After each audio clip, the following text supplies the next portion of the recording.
Hello everyone, सातवें phase की जो शिक्षक बहाली है वो ऑनलाइन होने की बात है।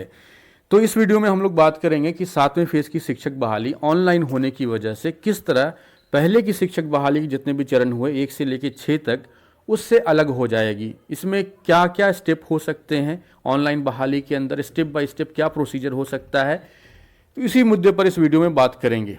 ऑनलाइन बहाली, अभी जो सैलरी जो कैलकुलेट हो रहा है शिक्षकों का, जो सैलरी आ रही है उसका ऑनलाइन गणना शुरू हो गया है।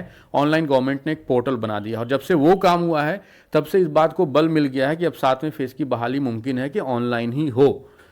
और पीछे नियमावली 2020 में आई थी, उसमें भी इस बात का जिक्र कर रखा था कि ऑनलाइन बहाली लिया जा सकता है। आगे के जो नियोजन इकाई है उनकी स्वायत्तता भी बरकरार रखी जाएगी, उनकी ऑटोनॉमी भी बरकरार रखी जाएगी और बहाली को भी ऑनलाइन कर दिया जाएगा। जो काउंसलिंग है, एक्चुअली काउंसलिंग को ऑनलाइन कर दिया जाएगा। तो क्या हो सकता है स्टेप बाय स्टेप प्रोसेस, इसी मुद्दे पर इस वीडियो में बात करेंगे। सबसे पहले आपको लॉगिन करना होगा। जब लॉगिन करने से आपको एक यूनिक स्पेस मिलता है वेब पे। जब तक आप लॉगिन नहीं करेंगे तब तक तो मतलब वो एक ओपन फील्ड है। तो लॉगिन करने के लिए हो सकता है कि आपका जो पुराना डिटेल्स था, आपका जो रोल नंबर या डेट ऑफ बर्थ या जो आपके एडमिट कार्ड पर था या कोई भी पुराना डिटेल आपका यूज़ किया जाए। गवर्नमेंट आपको एक स्टेज पर जा करके बोले, क्योंकि काउंसलिंग के लिए फिर से सातवें फेज के लिए गवर्नमेंट कोई आपको सेपरेट एडमिट कार्ड नहीं जारी करने जा रही है, तो पुराने डिटेल से ही लॉगिन कराया जाएगा, ये पक्की बात है। एक बार आप लॉगिन कर गए, एक बार आपने लॉगिन कर दिया उनके पोर्टल पे, उसके बाद आपका ऑलरेडी जो इन्फॉर्मेशन है उनके पास अवेलेबल है। मुमकिन है कि गवर्नमेंट जो डेटाबेस है उसको कनेक्ट कर दे उस पोर्टल के साथ और आपकी इन्फॉर्मेशन वहाँ पर अवेलेबल रहे। एक कंडीशन हम लोग ये इमेजिन करते हैं कि वहाँ पर आपकी इन्फॉर्मेशन ना रहे, तो वैसी कंडीशन में क्या होगा, जनता देख लीजिए किस तरह की है। काफ़ी सारे लोगों ने साफ लिखा हुआ था कि STET 2019 वालों को छठे फेज के अंदर नहीं अप्लाई करना है, उसके बावजूद भी लोगों ने अप्लाई किया। कुछ लोगों ने, हालांकि उनका सबका एप्लीकेशन रिजेक्ट हो गया है।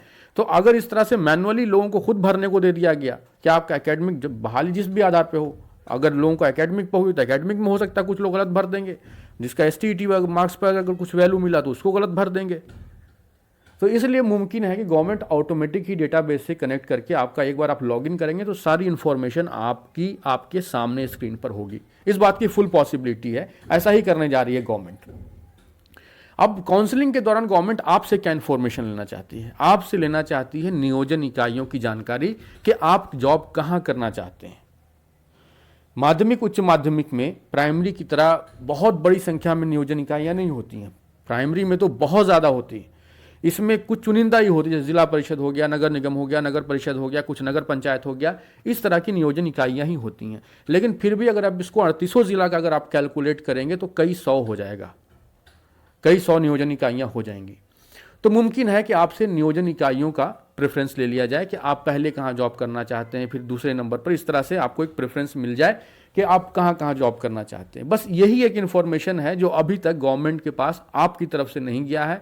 बाकी तमाम इन्फॉर्मेशन, एकेडमिक आपका कितना परसेंट का, आपका STET मार्क्स कितना, आपकी एज क्या, आपकी जेंडर क्या, आपकी कैटेगरी क्या, तमाम इन्फॉर्मेशन उनके पास अवेलेबल है।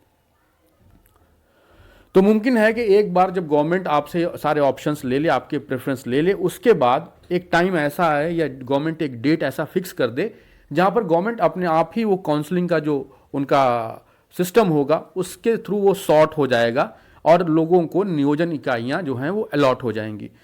मान लें किसी ने, जिसका स्कोर जब बेहतर होगा, कल को जिस भी आधार पर बहाली होती है, जिसके मार्क्स ज़्यादा होंगे उसको मनचाहा जगह मिल जाएगा, जिसके मार्क्स नहीं होंगे ज़्यादा उसको थोड़ा स्ट्रगल करना पड़ेगा।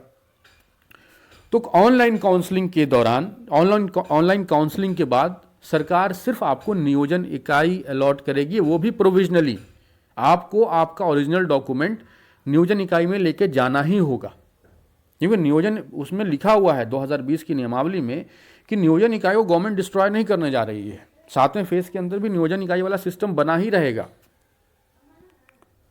तो इसके लिए ये बात तो पक्की है कि काउंसलिंग के दौरान सिर्फ आपका, जो लोगों की जॉब होनी होगी उनका सिर्फ नियोजन इकाई अलॉट हो जाएगी और लोग वहाँ पर अपने डॉक्यूमेंट को लेकर जाएंगे, वहाँ पर डॉक्यूमेंट का वेरिफिकेशन हो जाएगा और उसके बाद जैसे फिजिकली जमा कर लिया गया था पिछली बार, जो छठे फेज के अंदर आपने देखा लोगों के सर्टिफिकेट्स जमा कर लिए गए थे, तो हो सकता है उसी तरह सर्टिफिकेट वेरिफिकेशन के लिए जमा कर लिया जाए। उसके बाद फिर एक दिन तारीख जो है वो एक फिक्स कर दिया जाए कि इस पर्टिकुलर तारीख पर जिन लोगों के सर्टिफिकेट सही पाए जाएंगे उनको जॉब मिल जाएगी, उनको ज्वाइन करवा दिया जाएगा, ज्वाइनिंग लेटर दे दिया जाएगा।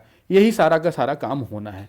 अब इसमें फ़र्क क्या पड़ेगा जो छठे फेज से, अगर ऑनलाइन हो जाता है और कोई सेंट्रलाइज सिस्टम होता है, अगर लोकली कहीं पर नियोजन इकाइयों की अलग अलग वेबसाइट बना करके नियोजन इकाइयों को कंट्रोल दे दिया जाए तो फिर तो वो अपना करप्शन का स्पेस ढूंढ लेंगे।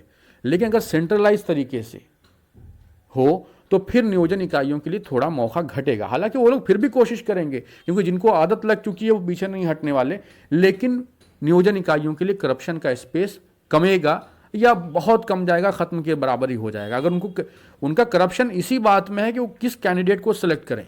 अगर ऑनलाइन काउंसलिंग के थ्रू कैंडिडेट पहले से ही सिलेक्ट होकर उनके पास पहुंच रहा है तो फिर वो करप्शन कहां करेंगे।